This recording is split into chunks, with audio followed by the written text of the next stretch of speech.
Awalnya aku cuma mau meneruskan penginapan peninggalan nenek.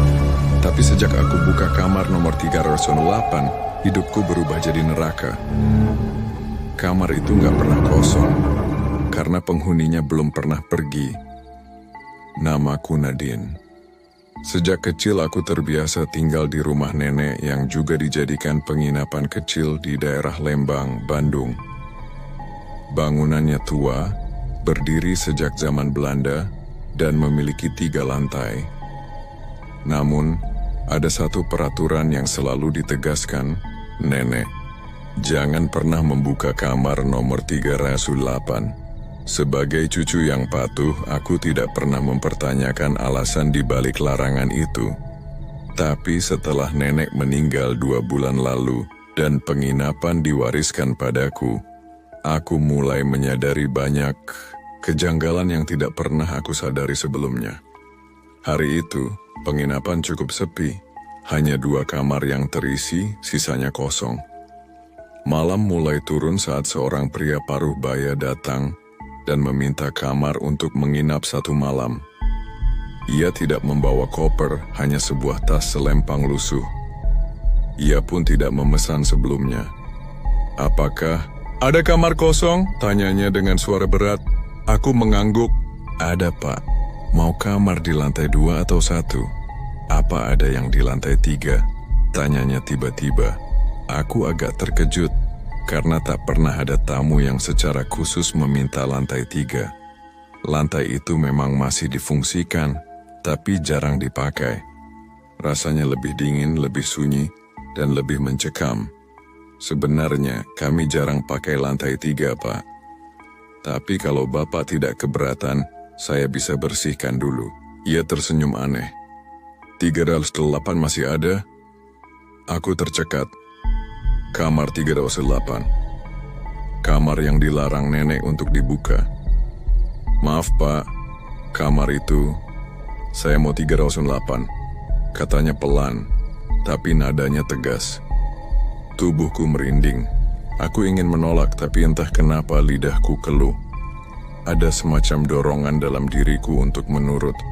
"Baik, kalau begitu, silakan tunggu sebentar. Saya akan bersihkan dulu," ucapku, mencoba bersikap normal. Saat menaiki tangga ke lantai 3, langkah kakiku terasa berat. Setiap anak tangga seolah menambah beban di dadaku. Udara di lantai itu terasa lebih dingin dari biasanya, bahkan tanpa angin sekalipun. Pintu kamar 308 berdiri di ujung lorong. Catnya mulai mengelupas, dan papan namanya sudah miring. Kuncinya tersimpan di lemari bawah tangga. Terkunci dalam kotak besi yang hanya dibuka saat ada keperluan sangat mendesak. Dengan tangan gemetar, aku membuka kotak dan mengambil kuncinya. Entah kenapa, kunci itu terasa lebih dingin dari logam. Biasa. Jantungku berdebar saat memasukkan kunci ke lubang pintu. Krek pintu terbuka perlahan. Bau apek langsung menyergap. Kamar itu gelap, tapi tak seperti kamar kosong biasa. Ada aura aneh yang membuatku ingin segera keluar. Aku nyalakan lampu. Ruangan itu tampak biasa. Ranjang tua, lemari kayu, meja rias berdebu. Tapi entah kenapa, aku merasa sedang diperhatikan. Aku membersihkan seadanya, hanya agar tidak terlihat kotor, lalu segera turun untuk menyerahkan kunci pada tamu itu. "Sudah siap, Pak. Ini kuncinya." Pria itu mengambil kunci tanpa menatapku. Ia naik tanpa berkata sepatah kata pun. Malam itu aku tak bisa tidur. Pikiranku melayang pada kamar 308. Kenapa pria itu tahu kamar itu? Apa ia pernah menginap sebelumnya? Tapi aku tidak ingat pernah melihatnya. Pukul 3 dini hari, aku terbangun karena suara langkah kaki. Langkah itu berat, pelan, dan terdengar dari langit-langit kamarku, lantai 3. Langkah itu bolak-balik, seperti seseorang yang gelisah. Aku berdiri dan mencoba mendengar lebih jelas. Saat itu juga, lampu kamarku mati tiba-tiba. Gelap. Aku buru-buru mengambil senter dari meja dan melangkah keluar kamar. Di luar, lorong sepi, hanya suara jam tua berdetak di ujung tangga. Aku ragu, tapi akhirnya naik ke lantai 3. Suara langkah, itu kini tak terdengar lagi. Aku mendekat ke kamar 308. Pintu tertutup, aku tempelkan telinga ke daun pintu, berharap mendengar sesuatu. Tak ada suara. Namun, saat aku hendak berbalik, aku mendengar suara bisikan dari balik pintu. Nadine, aku membeku. Itu bukan suara pria tadi. Itu suara perempuan. Serak, bergetar. Tanganku refleks mencoba memutar knop pintu terkunci. Aku segera berlari turun. Napasku memburu. Jantungku seperti hendak meledak. Pagi harinya, aku mendapati hal yang jauh lebih mengerikan. Pria tamu tadi tidak ada. Kunci kamar 308 tergeletak di meja resepsionis. Dan saat aku naik untuk mengecek, kamar itu kosong. Ranjang tak terpakai, debu tidak terganggu. Seolah tidak pernah ada orang masuk sejak tadi malam. Tapi ada satu hal yang membuat darahku seharusnya aku pergi dari tempat itu malam itu juga. Tapi aku tidak bisa. Bukan karena aku tidak mau, tapi karena sesuatu menahanku. Rasanya seperti jaring tak kasat mata yang mengikat tubuhku pada rumah ini. Setelah kejadian semalam, aku berusaha mencari jawaban. Aku mencoba mencari buku tamu. Tidak ada nama pria itu. Aku periksa CCTV. Anehnya, semua rekaman dari malam itu tidak ada. Kosong. Hanya layar hitam. Aku bahkan menanyakan pada Pak Amin, penjaga malam yang biasa membantu di bagian belakang, apakah ia melihat tamu yang datang. Ia menjawab datar, semalam nggak ada siapa-siapa, Neng. Saya standby dari maghrib sampai subuh. Aku gemetar, aku melihatnya. Aku bicara padanya. Aku naik ke lantai 3 dan menyerahkan kunci kamar 308 padanya. Apakah aku berhalusinasi? Tapi, coretan di cermin kamar itu nyata. Kenapa kamu buka kamarku? Tulisan itu belum hilang, walau aku sudah mencoba membersihkannya berkali-kali. Seperti ditulis dari balik kaca, dari sisi yang tak bisa kusentuh. Aku akhirnya memberanikan diri membuka lemari peninggalan nenek yang selama ini tidak pernah aku utak-atik. Di dalamnya, aku menemukan tumpukan buku tua, surat-surat, dan satu kotak kayu kecil yang terkunci. Kuncinya tergantung di kalung yang dulu sering dikenakan nenek. Aku membukanya dengan hati-hati. Isinya sebuah foto hitam putih yang mulai menguning. Dalam foto itu terlihat seorang gadis muda berdiri di depan kamar 308. Wajahnya tirus dengan mata kosong menatap kamera. Di belakangnya jendela kamar itu terbuka. Dan kalau diperhatikan lebih dekat ada sosok gelap berdiri di dalam kamar samar-samar. Di balik foto itu tertulis, Anita 1973. Jangan buka pintunya, aku merinding. Siapa Anita? Keesokan harinya, aku pergi ke rumah Bu Rika, sahabat lama nenek. Ia tinggal tak jauh dari penginapan. Saat aku menunjukkan foto itu, wajahnya langsung berubah pucat. Itu anak yang dulu tinggal di kamar 308, namanya Anita. Dia bukan tamu, Nadine. Dia... Bu Rika terdiam lama, matanya berkaca-kaca. Dia anak dari pemilik penginapan sebelum nenekmu membeli tempat ini. Orang tuanya tak sanggup merawatnya karena kondisi jiwanya terganggu.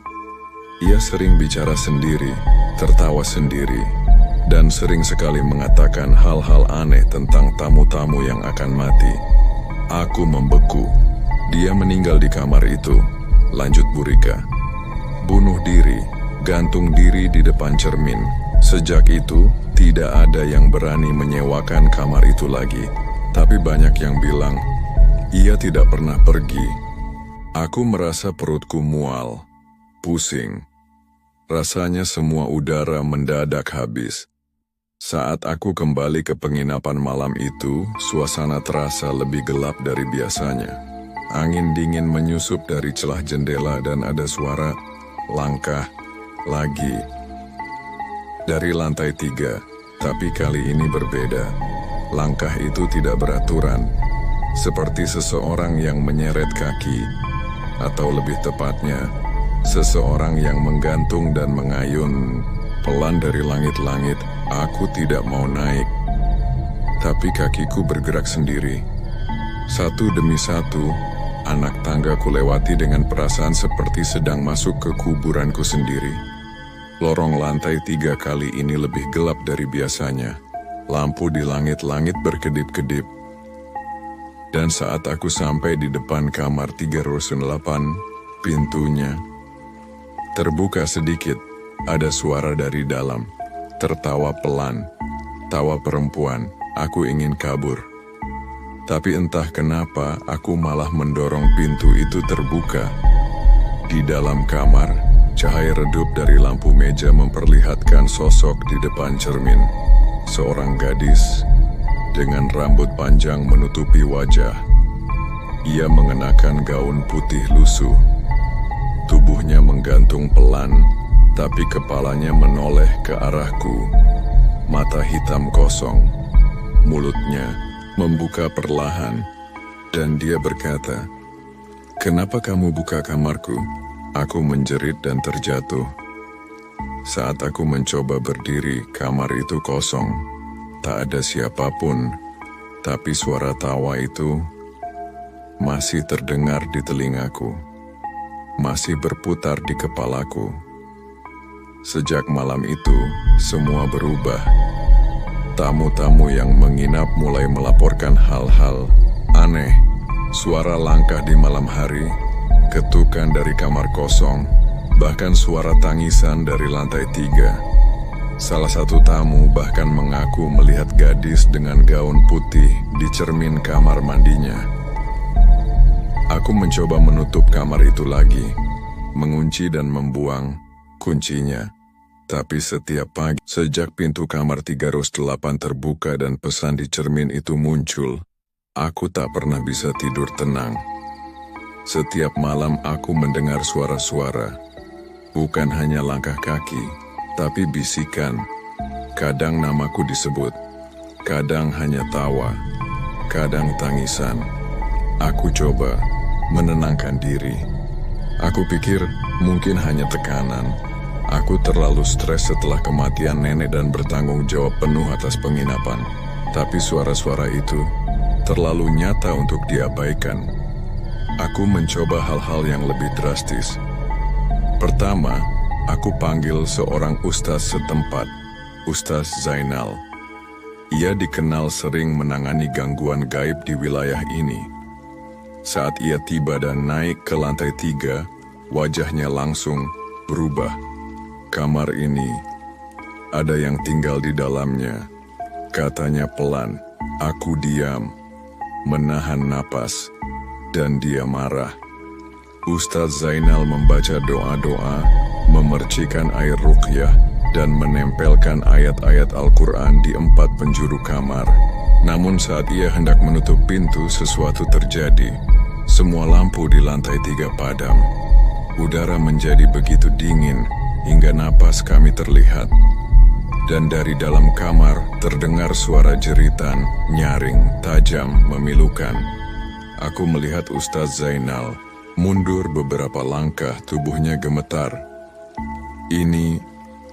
Ini bukan hanya arwah penasaran, gumamnya. Ini sudah menjadi bagian dari tempat ini. Malam itu, ia menyuruhku menutup penginapan selama beberapa hari. Tapi aku tahu, tidak semudah itu. Karena kamar itu tidak mau ditutup. Keesokan paginya, aku kembali naik ke lantai 3 untuk mengecek. Ayat-ayat yang ditempel sudah jatuh ke lantai, sobek. Air ruqyah mengering membentuk pola aneh, seperti tangan kecil yang menyeret cairan itu membentuk lingkaran. Dan di dinding tertulis dengan goresan tajam, "Dia bukan siapa-siapa di dunia ini, tapi di sini dia ratu." Aku memanggil seorang tukang untuk menyegel kamar itu secara fisik. Ia membawa palu dan papan tebal untuk memaku pintu dari luar. 1 jam, 2 jam, pekerjaan selesai. Pintu tertutup rapat, bahkan dikunci pakai rantai. Namun, malam harinya, saat aku naik mengecek, pintu itu terbuka seperti biasa. Dan papan yang dipaku tadi, entah kemana. Lebih gila lagi, tukang yang bekerja siangnya kembali datang. Tapi dengan wajah pucat pasi, ia berdiri di depan pagar gemetar. Saya lihat dia, katanya dengan suara gemetar. "Siapa?" tanyaku. "Anak itu, gadis kecil." Dia berdiri di pojok kamar, matanya bolong, Mbak. Dan dia senyum terus. Saya pikir itu bayangan, tapi dia jalan ke arah saya. Ia berhenti bicara. Tangannya menunjuk ke telinga kirinya. Berdarah. Ada yang bisik, tapi suaranya kayak di dalam kepala saya. Tukang itu tidak pernah kembali ke penginapan. Aku bahkan dengar beberapa hari kemudian ia dilarikan ke RSJ karena mulai berbicara sendiri dan takut bayangannya sendiri. Aku makin yakin ini bukan sekadar arwah penasaran. Kamar 308 adalah penjara bagi sesuatu yang seharusnya tidak pernah dibebaskan. Malam berikutnya, aku bermimpi aneh. Dalam mimpiku, aku berdiri di lorong lantai 3, memandangi kamar 308 yang pintunya terbuka lebar. Di dalam suasana gelap dan sepi, aku merasa terdorong untuk masuk. Di dalam kamar hanya ada ranjang dan cermin besar. Aku mendekat ke cermin, dan apa yang kulihat membuatku berteriak. Di cermin, bukan aku yang berdiri di depannya, melainkan seorang gadis kecil dengan gaun putih lusuh. Wajahnya rusak. Separuh kulit wajahnya seperti terbakar, dan matanya hitam. Seluruh bola mata hitam pekat. Ia tersenyum dan berkata dalam suara serak, "Akhirnya kamu lihat aku." Aku terbangun dengan tubuh berkeringat. Nafasku terengah. Tapi yang paling membuatku takut, tanganku berdarah. Luka panjang seperti cakaran muncul di lenganku. Dan di bawah kuku-kuku tanganku, ada bekas tanah. Seolah aku menggali sesuatu dalam tidurku.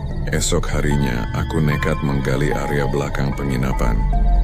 Tempat itu dulunya taman, tapi sejak lama ditumbuhi rumput liar dan tak pernah dirawat. Aku hanya mengikuti dorongan aneh, seperti sesuatu yang membisikkan di kepalaku. Gali, gali. Dan di balik tanah yang kupindahkan, aku menemukan papan nisan tua. Retak. Tertulis Samar Anita, 1992-1973. Dia ingin dikenang. Saat aku menyentuh nisan itu, telingaku berdengung keras dan dunia sekitarku seperti menghilang. Dalam sekejap, aku berada di kamar 308. Tapi bukan di masa kini. Ini kamar 308 tahun 1973. Ruangannya bersih, terang. Seorang gadis duduk di atas ranjang memeluk boneka lusuh. Ia menoleh padaku. Wajahnya cantik, polos tapi sedih. "Aku tidak mau sendirian," katanya. Dan tiba-tiba, seluruh dinding kamar berubah jadi tangan-tangan hitam yang menjulur keluar dan menarikku ke dalam kegelapan. Aku kembali terbangun. Tapi kali ini ada sesuatu yang berbeda. Aku tak lagi sendiri. Cermin di kamarku, bukan di lantai 3, tapi kamar pribadiku di lantai 2, mulai menampilkan bayangan yang tidak cocok dengan pantulanku. Kadang aku melihat seseorang berdiri di belakangku, padahal tak ada siapa-siapa. Kadang cermin menunjukkan kamar lain, dan malam itu tulisan muncul di cermin kamarku. Sekarang kamarmu adalah milikku juga. Setelah mimpi itu, hidupku tak pernah normal lagi. Kamar pribadiku bukan lagi tempat aman. Bayangan muncul di cermin. Bisikan terdengar dari dinding. Terkadang ranjangku berguncang di tengah malam, seolah seseorang sedang duduk di ujungnya dan menatapku tidur. Dan yang paling gila, aku mulai melihat sosok Anita di mana-mana. Saat mencuci piring, dia muncul di kaca dapur. Saat sedang menyapu lorong, dia berdiri di tangga, menatapku diam. Bahkan di siang hari saat penginapan penuh tamu, aku melihat sekilas sosok gadis kecil berlari di belakang pilar. Namun tak ada siapa-siapa ketika aku kejar. Tamu-tamu mulai mengeluh. Seorang ibu muda yang menginap bersama anaknya bercerita kalau anaknya bicara dengan teman khayalan bernama Nita. Temannya itu katanya, tinggal di kamar atas, suka menyanyi dan ingin mengajak mereka semua ke tempat yang gelap. Seorang tamu lainnya, seorang pria tua dari Jakarta, ditemukan dalam kondisi linglung di lorong lantai 3. Ia hanya berkata, berulang-ulang, aku tak mau menginap lagi. Dia di balik cermin, dia lihat aku, dia tahu aku. Itu menjadi puncaknya. Aku tidak bisa lagi bertahan. Aku harus menutup tempat ini.